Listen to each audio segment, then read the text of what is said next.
Good morning. स्वागत है आपका यूनिक एजुकेशन सेंटर में। पिछले वीडियो तक हमने जून महीने का करंट अफेयर कंप्लीट कर लिया। आज से हम लोग जुलाई महीने का करंट अफेयर शुरू कर रहे हैं और इसे भी कंप्लीट कर लेंगे। तो पहला करंट देखते हैं जो जुलाई महीने का है, इंपॉर्टेंट करंट है। महाराष्ट्र सरकार ने दुनिया के सबसे बड़े प्लाज्मा थेरेपी टेस्टिंग दुनिया के सबसे बड़े plasma therapy testing project Platina, ये नाम इंपॉर्टेंट है। प्रोजेक्ट प्लेटिना किस राज्य सरकार ने शुरू किए हैं? तो महाराष्ट्र सरकार ने शुरू किया है। तो आप इसको याद रखिएगा।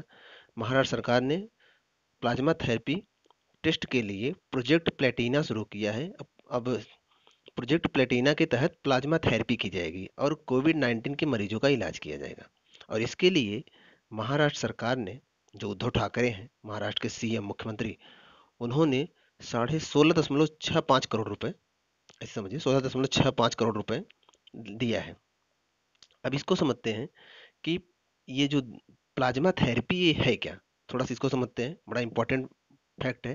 प्लाज्मा थेरेपी बहुत पहले से है, नया नहीं है। प्लाज्मा थेरेपी में क्या करते हैं, जैसे मान लीजिए ये कोविड 19 से बीमार, मतलब कोरोना से बीमार मरीज है। इसके अंदर कोरोना के सिम्टम थे और एक ये था व्यक्ति, इसके अंदर भी कोरोना के सिम्टम थे। अब क्या हुआ कि यह व्यक्ति कोरोना के से इलाज के दौरान सही हो गया। मतलब कि वैक्सीन तो कोई है नहीं, इम्यूनो सिस्टम जिसका मजबूत होता है वो सही हो जाता है। और ये इलाज के दौरान सही नहीं हो पा रहा था। तो अब क्या होगा, इसके ब्लड से, ये जो सही हुआ है इस व्यक्ति के ब्लड से प्लाज्मा, शरीर में प्लाज्मा होती है, खून में प्लाज्मा होता है, लाल रुधिर कणिकाओं के अलावा प्लाज्मा भी होता है। तो इसके ब्लड से प्लाज्मा को निकालेंगे। हालांकि आप जानते हो प्लाज्मा, देखो जो आप ब्लड ग्रुप पढ़ते हो, ए बी, ए और ए बी और ओ ब्लड ग्रुप, ये जो पढ़ते हो ना, ये केवल रेड ब्लड सेल के होते हैं। प्लाज्मा में ऐसा कोई ब्लड ग्रुप नहीं होता। तो इसके शरीर का प्लाज्मा निकाल लेंगे और इसके शरीर में प्रवेश करा देंगे। अभी देखो, इसके शरीर में जो एंटीबॉडी बनी थी प्लाज्मा थेरेपी के दौरान, तो वो जो एंटीबॉडी पहले वाले आदमी के शरीर में बनी थी ना, ये बनी रहेगी। ये दूसरे वाले के आदमी के अंदर जाएगी और जिस तरीके से इसको सही किया था इस प्लाज्मा और इसके एंटीबॉडी ने, उसी तरीके से इसका एंटीबॉडी इस दूसरे व्यक्ति को भी सही करेगा। तो एक व्यक्ति के प्लाज्मा को निकालकर दूसरे व्यक्ति के शरीर में प्रवेश कराकर उसको भी किसी बीमारी से निजात दिलाना ही प्लाज्मा थेरेपी है। और इस प्लाज्मा थेरेपी के लिए महाराष्ट्र सरकार ने प्रोजेक्ट प्लेटिना शुरू किया है। आप नाम याद रखिएगा, प्रोजेक्ट प्लेटिना किस राज्य सरकार की है? तो आपको पता होना चाहिए, महाराष्ट्र सरकार की है। चलिए अगला करंट देखते हैं। मध्य प्रदेश सरकार ने हमारा घर हमारा विद्यालय अभियान शुरू किया है। इसको भी थोड़ा ध्यान दीजिएगा, हमारा घर हमारा विद्यालय। दरअसल आप जानते हो, कोरोना वायरस के चलते लोग घरों में कैद हो गए हैं, तो पढ़ाई लिखाई एकदम से बंद हो गई है। तो लोगों को घर में जाकर पढ़ाया जाए, तो इसके लिए ऑनलाइन व्यवस्थाएं तो की गई हैं, लेकिन बच्चे पढ़ें, इसके लिए मध्य प्रदेश सरकार ने 6 जुलाई से एक कार्यक्रम शुरू किया गया है, जिसके तहत बच्चों के घर घर एजुकेशन सुविधा उपलब्ध कराई जाएगी और बच्चे घर में भी बैठकर पढ़ाई कर सके। तो केवल इम्पोर्टेंट आपके लिए ये है कि हमारा घर हमारा विद्यालय अभियान किस राज्य सरकार ने शुरू किया है? तो मध्य प्रदेश सरकार ने शुरू किया है। बात मध्य प्रदेश की करें तो मध्य प्रदेश भारत के बीचों बीच पड़ता है, आप जानते हो, एमपी। और मध्य प्रदेश का जो इस समय मध्य प्रदेश में जो राजधानी है भोपाल है, आपको पता है। और जो वहाँ के सीएम है शिवराज सिंह चौहान है। चलिए अगला करंट देखते हैं। आन अगला करंट देखते हैं।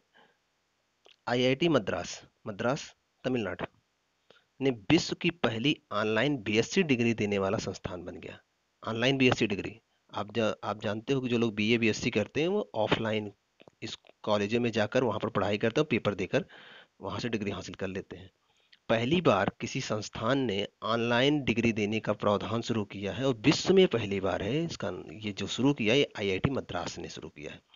इसके तहत इसमें जो शामिल होना चाहते हैं, जो ऑनलाइन बीएससी डिग्री लेना चाहते हैं, उनको 3,000 का एक फॉर्म भरना पड़ेगा, जिसे क्वालिफायर एग्जाम दिया जाता है। मतलब क्वालिफायर एग्जाम मतलब कि आप पेपर और फॉर्म भरोगे, 3,000 फॉर्म का पड़ेगा। उसके बाद आपको पेपर देना होगा। आप पेपर जब पास कर लोगे तो आपका एडमिशन हो जाएगा और आप डिग्री ले सकते हो। तो इसके लिए 3,000 रुपये लगेगा क्वालिफायर फॉर्म के लिए। उसके बाद आपको 4 विषयों में परीक्षा उत्तीर्ण करनी होगी: गणित, सांख्यिकी, अंग्रेजी और कंप्यूटेशनल होता है। इनमें आपको परीक्षा उत्तीर्ण करना होगा, तब आप ऑनलाइन डिग्री के लिए अप्लाई कर सकते हो। तो आपके लिए इम्पोर्टेंट केवल ये है कि कौन शुरू किया है, तो आईआईटी मद्रास ने इसको शुरू किया है। इम्पोर्टेंट है, आप इसको याद रखिएगा। अगला करंट देखते हैं, काफ़ी इम्पोर्टेंट है। भारत ने भूटान के साथ 600 मेगावाट का खोलोंगछू पनबिजली परियोजना शुरू किया है। और यह बात और याद रखिएगा, एक रनिंग वाटर परियोजना है खोलोंगछू पनबिजली परियोजना। अगर आप भारत की बात करें, भूटान की बात करें, तो भारत का मैप आप देखते होंगे, ये जम्मू कश्मीर ऐसे बनता है, नीचे वाला पार्ट ऐसे आता है, यहाँ गुजरात ऐसे, इधर से मतलब नहीं हमें, इधर आएंगे ये उत्तराखंड, फिर आगे बढ़ेंगे, ये ये ऐसे ऐसे ऐसे नीचे आता है। तो ये वाला पार्ट ये सिक्किम है अपना, सिक्किम। इसी के बगल में ये वाला हिस्सा जो है यही है भूटान, छोटा सा देश है। तो भारत और भूटान के मध्य एक पनबिजली परियोजना हाइड्रो पावर प्रोजेक्ट शुरू हुआ है। इसके तहत इस परियोजना का जो शुरुआत हुआ है, इसे खोलोंगछू, काफी नाम इंपॉर्टेंट है खोलोंगछू। एक चीज याद रखिएगा, छू शब्द, खोलोंगछू, छू शब्द अगर किसी भी प्रोजेक्ट के अंत में आता है तो आप याद रखिएगा कि वो छू शब्द अगर किसी भी प्रोजेक्ट के अंत में आता है तो आप उसे भूटान से जोड़ सकते हो। तो खोलोंगछू परियोजना भारत और भूटान के मध्य में है। और भारत के विदेश मंत्री एस जयशंकर की अध्यक्षता में भूटान के साथ 600 मेगावाट पनबिजली परियोजना का समझौता हुआ है। इसको आप याद रखिएगा। और ये जो 600 मेगावाट रन परियोजना है, ये रन ऑफ द रिवर परियोजना है। इसका मतलब समझते हैं आप, मतलब कि चलती हुई नदियां नदियां पानी को रोक कर, देखो दो तरीके से बिजली बनाई जाती है। एक डैम बनाकर, मतलब यहाँ पर बांध बनाएंगे, एक मिनट, यहाँ पर बांध बनाएंगे और इसके पीछे जल रुक जाएगा, पानी रुका रहेगा, यहाँ पर टरबाइन ब्लेडें लगा देंगे और ऊपर से पानी इस पर गिरेगा, ब्लेडें घूमेंगी और बिजली बनेगा। दूसरा क्या होता है, पानी ऐसे बहता जा रहा है, थोड़ा सा ढलान में बहेगा, आप बीच बीच में टरबाइन की ब्लेडें लगा दो और ये घूमती रहेंगी और इससे बिजली बनेगा। तो ये जो स्थिर है, ये स्थिर जल विद्युत बोला जाता है। ये रनिंग वाटर है, रनिंग वाटर में जल रोका नहीं जाता है। तो ये जो खोलोंगछू परियोजना है, ये रनिंग वाटर परियोजना है, आप इससे याद रखिएगा। और इस परियोजना में 95 मीटर की ऊंचाई वाले में क्षेत्र में 150 मेगावाट के 4 टरबाइन लगाए जाएंगे और उन्हीं से 600 मेगावाट बिजली बनाई जाएगी। तो ये भारत और भूटान के मध्य है, ये इंपॉर्टेंट है, आप याद रखिएगा इसको। चलिए अगले करंट में चलते हैं। चित्र देख रहे हैं आप, चित्र चित्र में जो दिखाई दे रहा है इसी से संबंधित करंट है। चलिए डिस्कशन कर लेते हैं करंट के बारे में। करंट ये है, उत्तराखंड राज्य ने पहला कवक पार्क विकसित किया है, जो उसमें लाइकेन मुख्य रूप से है। लाइकेन आप जानते हो, लाइकेन, लाइकेन, लाइकेन से क्वेश्चन बहुत बार आए हैं।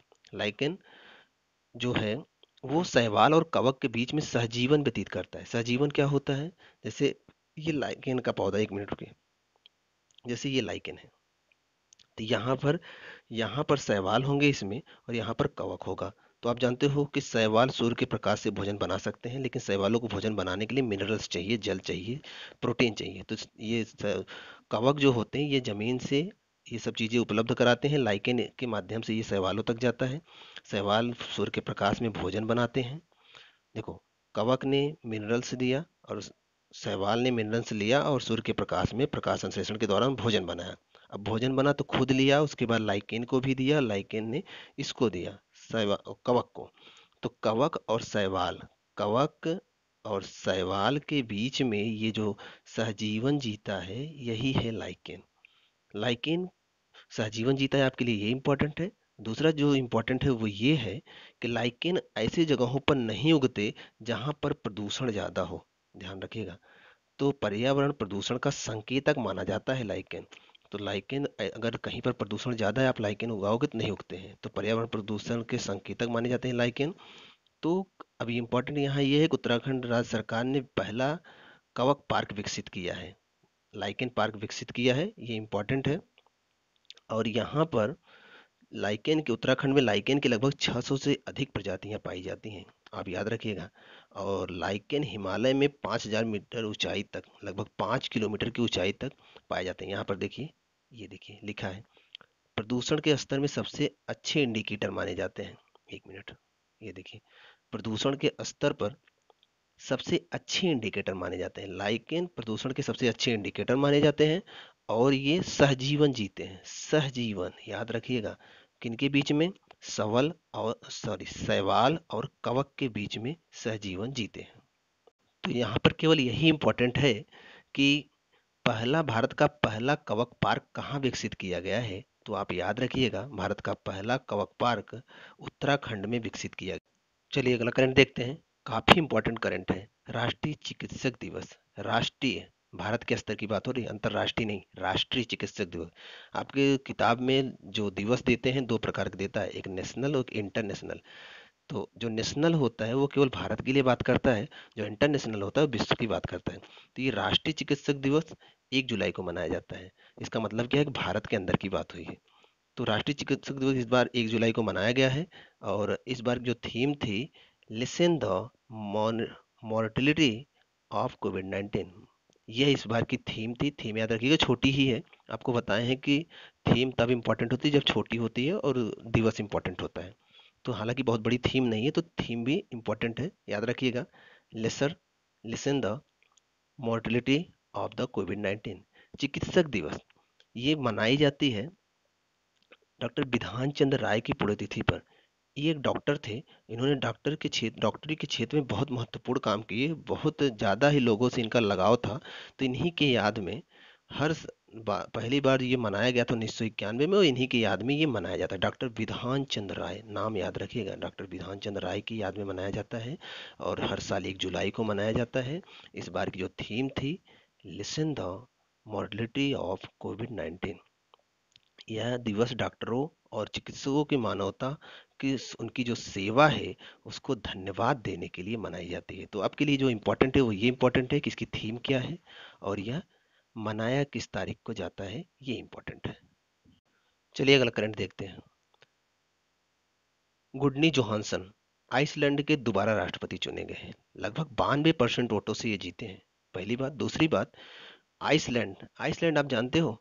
आइसलैंड के बारे में अगर बात करें तो ये पड़ता है यूरोप महाद्वीप में। जैसे ये अगर उत्तरी अमेरिका महाद्वीप, ये दक्षिणी अमेरिका पड़ जाएगा इधर नीचे महाद्वीप, इधर पड़ेगा अफ्रीका महाद्वीप।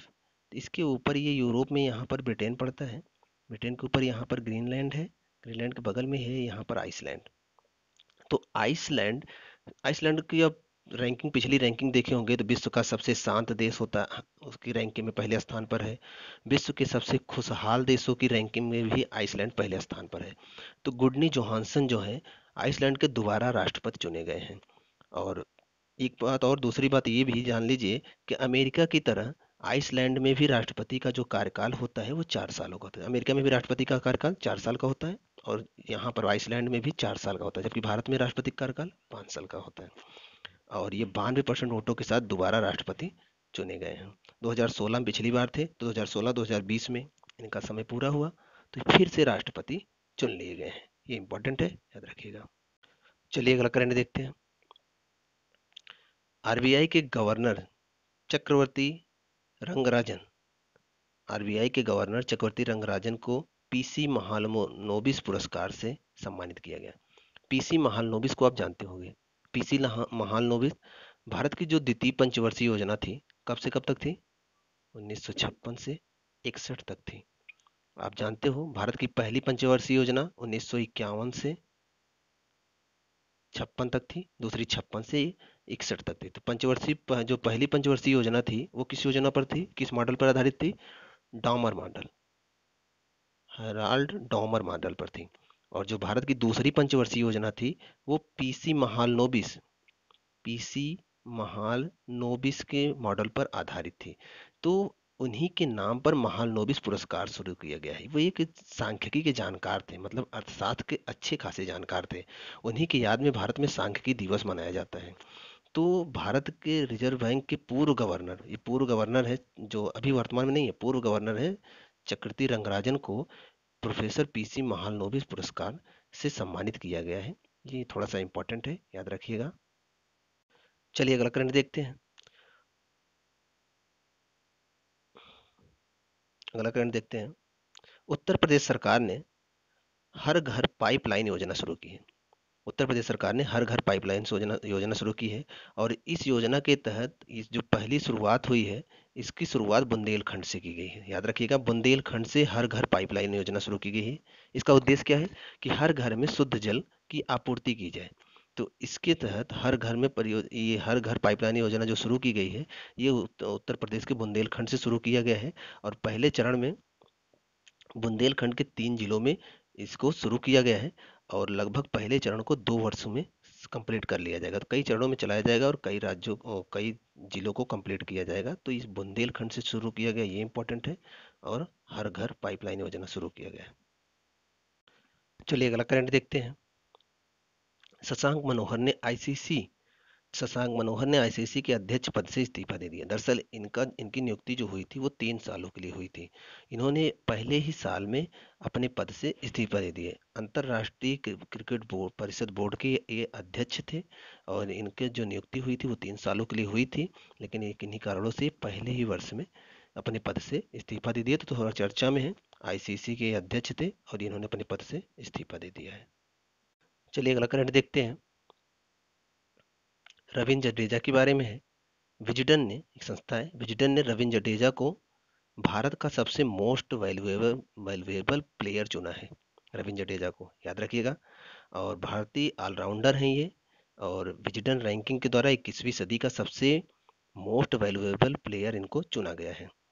रविंद्र जडेजा को वर्ष 2009 से 2020 के दौरान खेले गए मैचों के आधार पर 57.3% की रेटिंग, MVP रेटिंग दिया गया। हालांकि रेटिंग क्या है इससे मतलब नहीं है, केवल आप ये तो याद रखिएगा कि विजडन ने किसी मोस्ट वैल्यूएबल प्लेयर का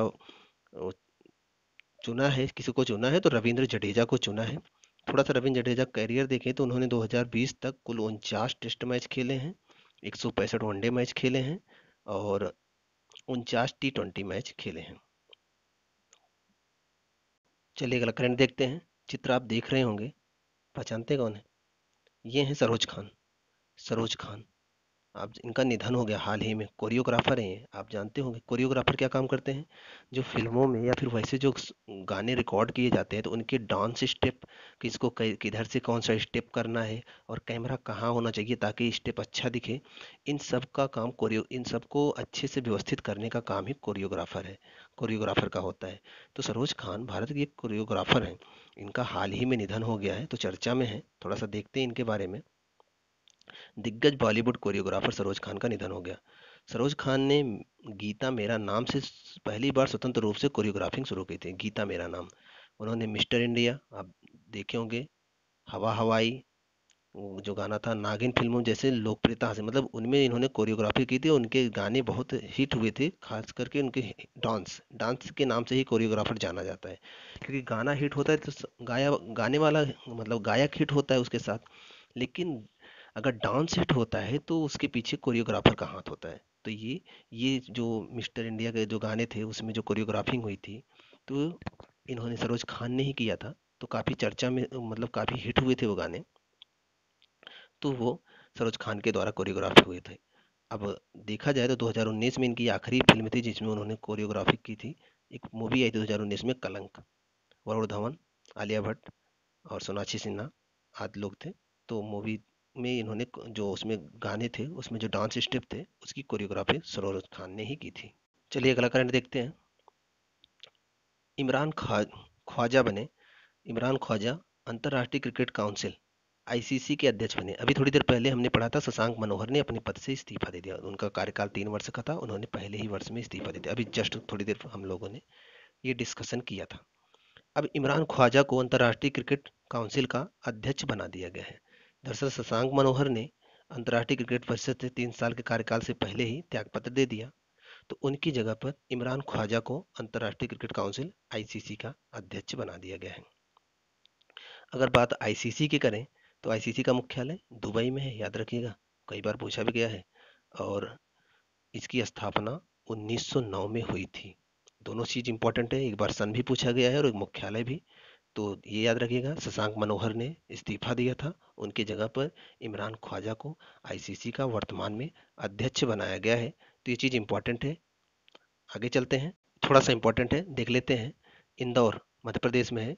इंदौर ने पीले रंग का डस्टबिन, अभी तो आप जो डस्टबिन देखे होंगे वो हरे रंग का होता है, तो इंदौर में पीले रंग का डस्टबिन शुरू किया गया है। इस डस्टबिन में क्या होगा, इस डस्टबिन में कोरोना से संबंधित चीज़ें, जैसे जो ग्लव्स होंगे या फिर जो भी चीज़ें कोरोना को ख़त्म करने के लिए यूज की गई होंगी, दस्ताने, मास्क को डिस्कम्पोज करने के लिए जो डिस्कम्पोजर होगा वो पीले रंग का होगा, डस्टबिन जो होगा वो पीले रंग का होगा।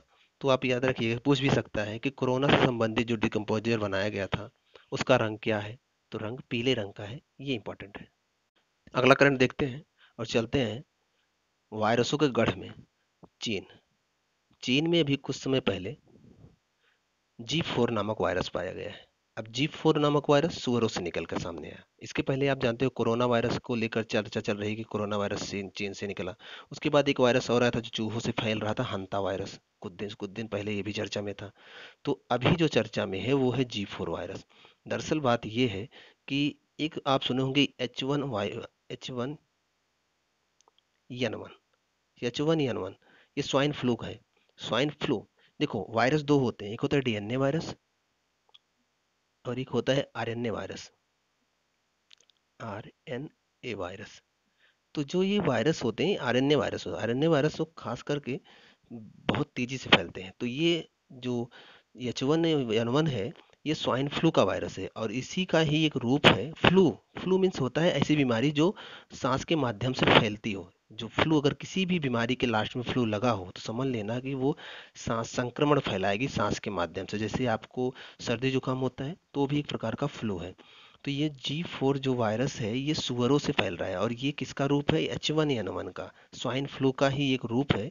और ये चीन में महामारी का रूप धीरे धीरे ले रहा है। तो इस समय चीन में चर्चा है, अगर इस पे कंट्रोल ना किया गया तो ये महामारी का रूप ले लेगा। वहां पर 10% से अधिक सुअर संक्रमित हो गए हैं जिस क्षेत्र में ये फैला हुआ है। अगर बात चीन की करें तो चीन की राजधानी बीजिंग है और राष्ट्रपति हैं शी जिनपिंग। आप केवल ये याद रखिएगा कि G4 वायरस किससे संबंधित है, स्वाइन फ्लू का ही एक रूप है G4, जो कि सुअरों में फैल रहा है इस टाइम। लेकिन अगर ये सुअरों से मनुष्यों में आया तो काफी भयानक रूप ले सकता है। इंपॉर्टेंट है, याद रखिएगा। चलिए अगला करंट देखते हैं। नागपुर से कोरबा, नागपुर से कोरबा के बीच शेषनाग नामक 2.8 किलोमीटर लंबी रेलगाड़ी चलाई गई है। ये भारत की सबसे लंबी रेलगाड़ी है, याद रखिएगा, मालगाड़ी है ये। 2.8 किलोमीटर लंबी रेलगाड़ी चलाकर भारत ने इतिहास रच दिया।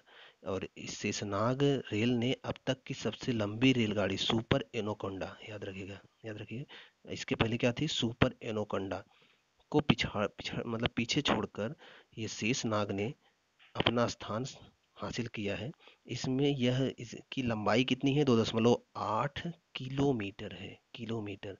और इसमें 250 वैगन मतलब डिब्बे लगाए गए थे और इसने कुल 260 किलोमीटर की दूरी 6 घंटे में तय की थी। हालांकि ये सब इंपॉर्टेंट नहीं है, केवल ये याद रखिए कितनी लंबी थी, कहाँ से कहाँ तक बीच चली थी। नागपुर से कोरबा, दोनों महाराष्ट्र में ही है, वहाँ चलाई गई थी। और भारतीय रेलवे की अगर बात करें तो इसका मुख्यालय दिल्ली में, आप जानते हो। और स्थापना कब हुई थी भारतीय रेलवे की स्थापना, 16 अप्रैल 1853। कौन था उस समय गवर्नर, लॉर्ड डलहौजी था। डलहौजी के समय में इसकी स्थापना हुई थी। इसीलिए 16 अप्रैल को स्थापना हुई थी, इसीलिए हर वर्ष 16 अप्रैल को रेलवे दिवस मनाया जाता है। रेल दिवस कब मनाया जाता है, 16 अप्रैल को, क्योंकि भारत में रेलवे की शुरुआत 16 अप्रैल को हुई थी। चलिए अगला करंट देखते हैं। चित्र देखिए, ये चित्र हमारा मंगलयान जो लॉन्च किया गया है, मंगलयान ने, मंगल ग्रह का एक उपग्रह है फोबोस, ये फोबोस का चित्र है। तो मंगलयान ने फोबोस का ये चित्र भेजा है, तो इम्पोर्टेंट है हमारे लिए। और ये लगभग 4200 किलोमीटर की दूरी से खींचा गया चित्र है, फिर भी इतना स्पष्ट है।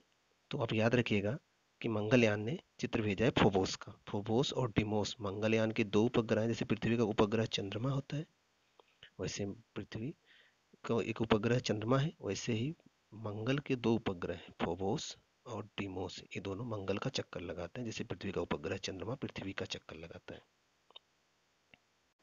चलिए अगला करंट देखते हैं।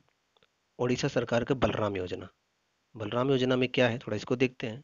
उड़ीसा सरकार ने भूमिहीन किसानों के लिए बलराम योजना शुरू की है। इसके तहत उड़ीसा सरकार भूमिहीन किसानों को फसल ऋण उपलब्ध कराएगा, और इस योजना के तहत 1040 करोड़ रुपए खर्च किए जाएंगे।